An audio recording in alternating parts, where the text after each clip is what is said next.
Hey everybody, it's Ebass and Coach Cook from the Sports Lab Podcast doing a special rendition tonight, right after the final of the second football game tonight, the NFC Championship game, the Seattle Seahawks and the Los Angeles Rams going down to the wire. Coach Cook, who did you pick for that game? Wait, hold on. Before we get into that, we dropped a clip. I think you were the producer of that clip. And the tail end of it meant to say the Broncos, but I ended up saying the Bills. Hopefully people knew who I was talking about. Mistake there on that last clip. Did you even catch that? Did you notice that before you dropped it? Yeah, you said you picked the Bills, and you also said you picked the Rams as well. We'll get to that in just a second. Just a second. so you know. On the phone, I forgot. Okay, so let's get the record straight. So I took Denver and Seattle. I guess that's the complete opposite of what you said. Is that yesterday? How is he supposed to do? Come on, man! I've been chilling, man. Sit back, enjoying the game. I had a couple of them things with me right now. Okay. I 0 for 2, man. I didn't call nothing. There it is, man. Well, you called the Bills. You picked the Bills. Since you did say you picked the Bills, so you picked the Bills. So now I remember. Okay, man. So I got the Bills, and my other team didn't do what I expected them to do. It was a good game, though. How did you win some money? Did you enjoy the game? I didn't put any money down on any of these games. I didn't. I was watching the first one from my phone while driving, and I wasn't really paying attention. But I did notice that game, the first game, the Denver game, it started clean. Right? Green grass, green field, and the next thing I know, whiteout. Snow. Oh, okay. All over the place. Yeah. It must have just dumped on that stadium. Because it was cold, but it wasn't snowing in the first half. Well, I think I got caught up. I got preoccupied. I was moving and grooving and stuff like that, so I didn't get to catch that part of it. I just from the Google alerts and ESPN on my phone and stuff like that let me know what was happening with the game. I didn't know that happened to the field like that. Yeah, the field was white.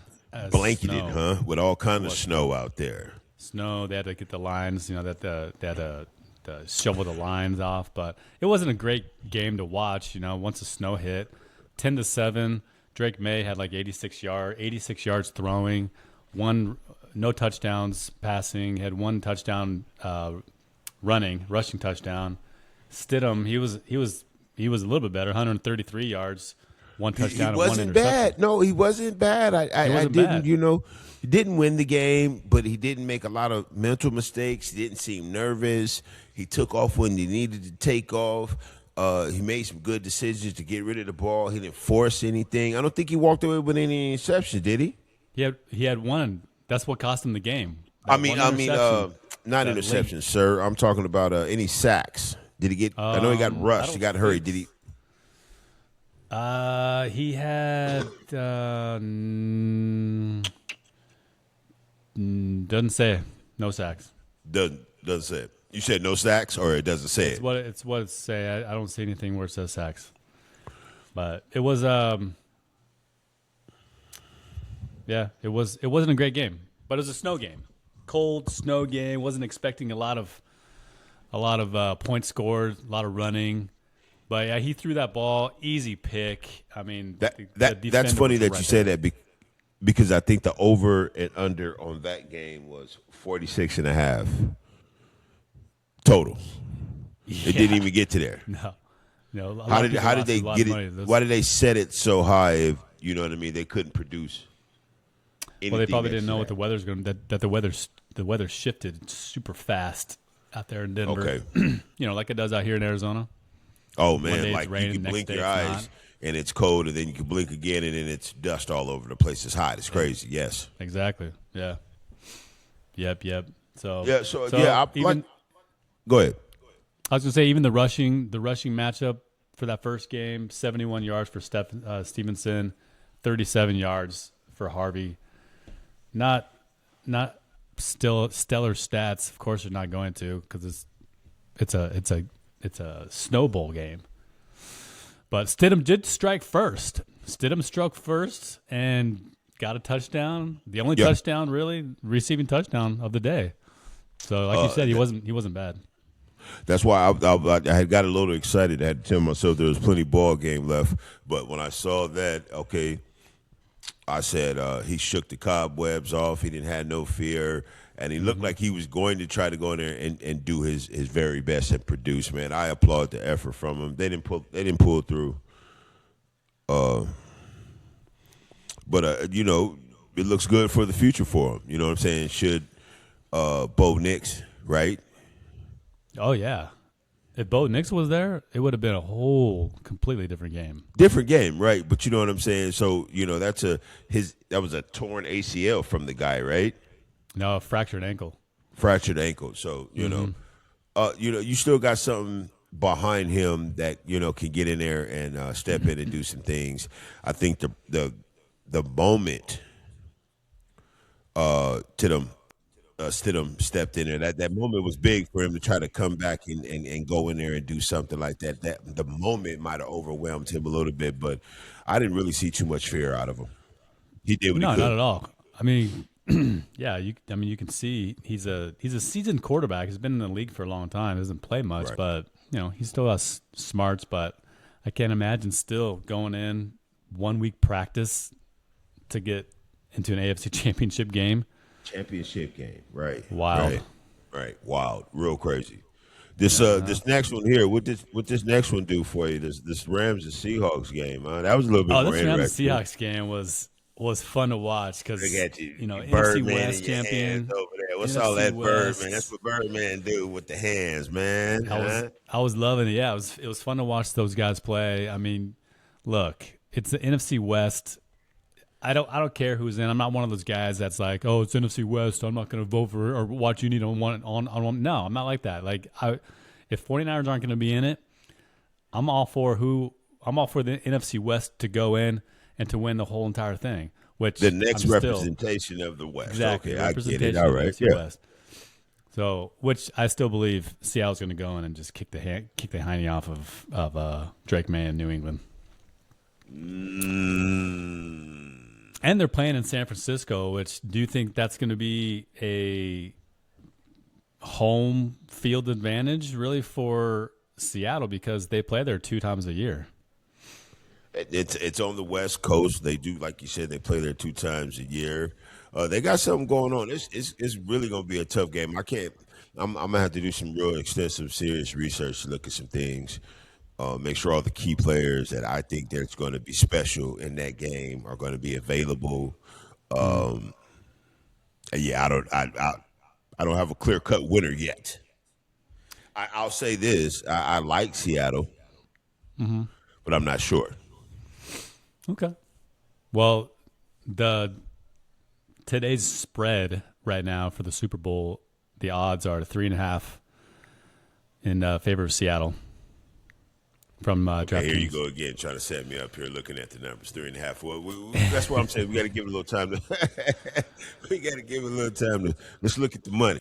Let me try this theory one more time. Let's look at the money to see where the money goes. It's probably. I think it's going to. It's not going to be a big difference. But I'm still going to watch the money. I'm going to watch the money, see where it goes. And then I'm gonna go for the underdog like usual. I guess. Go for the underdog like usual. And this time, don't tell HR, y'all, but I'm gonna put a little money on it. Well, what happened to the thing you texted me about earlier? What's going on with that? Which one would you talk about? We would text each other all day. I don't know which one. The only betting thing you mentioned. In. Yeah, no. That was a lifesaver. I didn't put that one in. It was a lifesaver. No, because I was going to go crazy, and I was going to take the under. I was going to take the under on this game. Y'all see this game? What was it? 54 points total, or something like that. What was the total on this points? I was going to take the under. It must. You're right. It must have been. Yeah. Was it the Seattle game you were talking about? Yeah, it was this game right here, Seattle and what you call it here, the Rams that was just playing, and I was going to take the under because I think the under was like 45.5 or something like that. And I was like, nah, they ain't gonna score that much points. It's gonna be a defensive game, and they just went crazy, man. It was a high scoring game, man. Mm-hmm. And I was finna put a nice little piece on it too, man. I was gonna put a nice little piece. Well, yeah. Had I done that, I don't know if I'd be here right now. Let's just be honest. You wouldn't be sleeping on the couch. You'd be probably on the table. You'd be sleeping on the table. No, you'd be sleeping outside on someone else's table or at someone else's couch. My couch. You can come sleep on my couch. You know what? That's why I appreciate you, Ebass, man. Yeah, man. But yeah, that was an exciting game.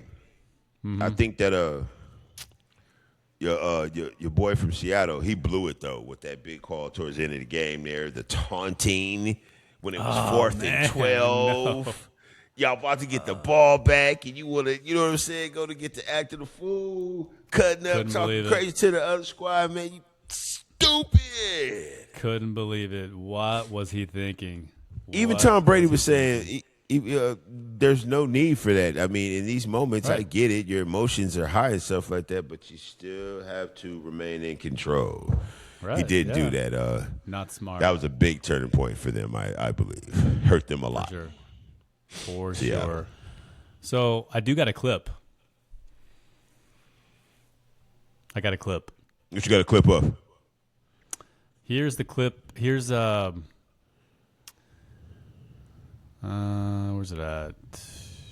Here's the end of. Well, here's even though Seattle won. Sorry, even though Seattle won, that was a big call right there. That could have been, that could have went another way for him if it didn't work out for him. Yeah. Yeah. Oh yeah, I know. That would have been terrible. He would have terrible, right?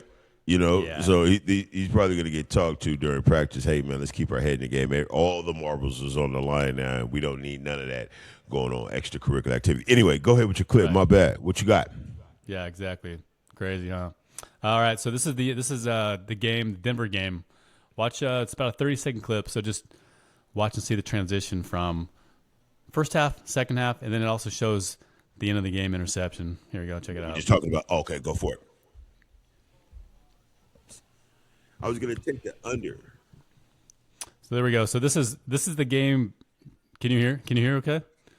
This is yeah. You good? This game right here. There we go. Wow. What you call it here? That's great. Look at that. Rams. Look at that change. And I was going to take the under because I think the under was like 45.5 or something like that. And I was like, nah, they ain't going to score that much points. It's going to be a defensive game. And they just. Yep. Here's the interception. Man. It was a high scoring game, Boom. man. Oh, okay. Game over. Game over. Short. Didn't put his back foot into it to get that umph. He had him open. Right. But the receiver, he was just like he couldn't get, he couldn't run. You can't run in the snow very fast, even with cleats. I mean, that looked like about 2 or 3 inches of snow on the field. That was wild. I like I said, I was caught up. I didn't see that. You know what? Going back to the other game, I think another thing that was special about that game, I believe it was the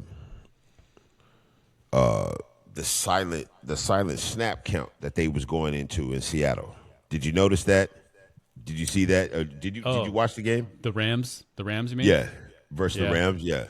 Yeah, he was going to a silent snap count. Mm-hmm. And they showed a little picture of it where he was just tapping the guy's bum, you know what I'm saying, instead of, clapping the hands or saying hike or something like that. Man, I thought that was real unique to do that. It was real smart. Change it up a little bit. You couldn't hear it, so, the other team had to be off of instinct and ready to go. Yeah. Yep. I mean, maybe they saw it. Who knows? But, yeah, smart.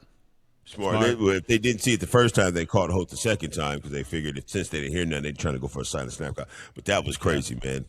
Do they change cleats in that? Do they have? You mean like? I don't think so. I think they keep their same cleats. Which so they're not too long either. It's not like they're digging into the snow. So for whatever cleats that they do have, they're transitional cleats to whatever happens, rain, sleet, or snow. The cleats that they come in with are ready to go, right? I think so. Copy that. I think they're just they're universal, so they're just the same cleat. Yeah. So, yeah. So Wow. pretty decent games going on this weekend. Except for the first game was kind of like Second game, if you're a huge fan of watching football and watching two teams go at it like this, then you had a good second game. I was excited about that. One side, Puka Nakua, he was going off catching everything. On the other side, you had JNS, JSN on the other side. Yeah. Yeah, I know. 150 plus yards. Yep. Crazy. That dude can catch anything. His route running is so smooth. He's silky with it. Yeah, he is. He moves. moves. Reliable after real reliable option after letting go Lockett and Metcalf. He's stepping up into that role of top receiver and stuff like that. He's doing a beautiful job over there. Yeah, no, for sure he is. So my early prediction for the Super Bowl out there is here we go, ladies and gentlemen. I'm going to put it right there. Write it down. Seattle Seahawks will win Super Bowl 60. Super Bowl 60. Is that weird to hear? Super Bowl 60. Yeah, I mean, you don't no research on it, man. You don't want to go back and look at the numbers. You just want to just jump right out the window and say that right now, huh? 100%. Yep, I think their defense is too tough of a defense. Seattle's is, and this is Sam Darnold's year. This is it. This is his shot to win the big one. You said Seattle's defense is too tough. How many points did they just give up right now? Well, I mean, you saw. I did see that. That's what I did. they gave up some big money right there, man. They gave up some big money. I don't think they can do that over there in New England. No, they won't. It's a Super Bowl. They'll. I mean, even if they do, they're going to give up something. It's not like they're not going to give something up. They're great defense, but they're not playing the 49ers. So it's going to be. It'll be. I hope it's a good game. I hope it's a close game as always. That's how all Super Bowls should be. I think they should just be close. Nail biters to the end, and I don't know if it's going to be that. My prediction is Seattle will cover the spread 3.5 easy. They'll win by 7. Okay, all right. You got Seattle. Yeah, ladies and gentlemen, y'all stay tuned to what I got going on. I'm gonna have to go back and look at the numbers. I'm not just gonna jump out there. I didn't jump out there, and it didn't work out there for me. So let me look at the numbers before I make my professional opinion. But I'm leaning towards New England. Okay. The underdog.